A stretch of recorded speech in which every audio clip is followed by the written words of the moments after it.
Je suis né dans la violence. J'ai commencé à 6 ans par les sports de combat. Le MMA, c'est le sport de combat par excellence. Donc fatalement, ça attire les gens qui se prennent pour des combattants. Des rappeurs qui se battent comme des chiffonniers devant des familles dans un aéroport. La foire. De toute manière, c'est trop dur pour les racailles. Il faut que ça apprenne le respect.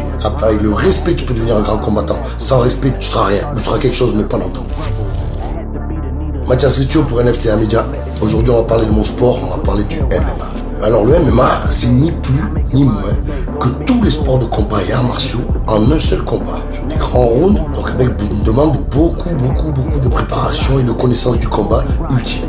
Voilà, c'est pas de mise à mort, c'est pas des sauvages, ce sont juste des combattants complets, ultimes à la recherche de vérité. 6 ans, j'ai commencé à 6 ans, je suis né dans la violence. J'ai commencé à 6 ans par les sports de combat, champion de France de karaté, champion de France de pancrace, champion d'Europe de kickboxing et jiu-jitsu brésilien, champion du monde de MMA et jiu-jitsu brésilien. Non, il y a des gens, faut croire un peu comme moi, on est arrivé sur Terre, on est né avec un plan ou maléfique ou violent, c'est comme ça.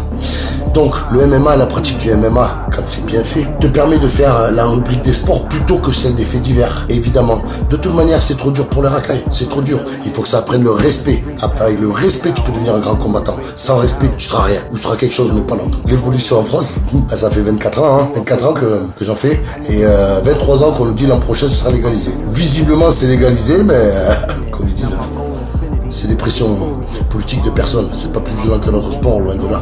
Au contraire, c'est bien protégé. C'est pas un truc de sauvage. Ça a été politique. On est sur la fin.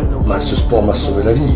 Ce sport m'a sauvé la vie. Il y a des gens comme moi qui ont besoin de cette exutoire. C'est une thérapie. C'est le sport de combat par excellence. Donc fatalement, ça attire les gens qui se prennent pour des combattants.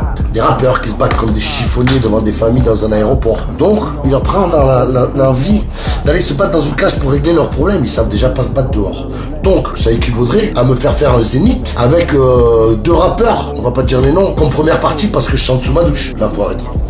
Faut arrêter, le MMA est un sport. Et le pire de tout, c'est qu'il y a un promoteur qui était prêt à leur donner 1 million d'euros pour un combat de 2 trompettes qui savent déjà même pas chanter. Donc, moi j'appelle au boycott. Ouais, un petit message pour mes fans, pour tous ceux qui m'aiment et me suivent, et même ceux qui me détestent, allez, vous pouvez écouter. Je suis encore là, j'ai pas fini. J'ai commencé, j'avais 6 ans, j'en ai bientôt 43. J'ai pas fini le travail. La mission Riccio, comme je l'appelle. Donc, suivez-moi sur Facebook et sur Instagram, mais dès que j'en aurai fait un. C'était Mathias Riccio pour NFC Média. Force au là. I'm on top, whole crew on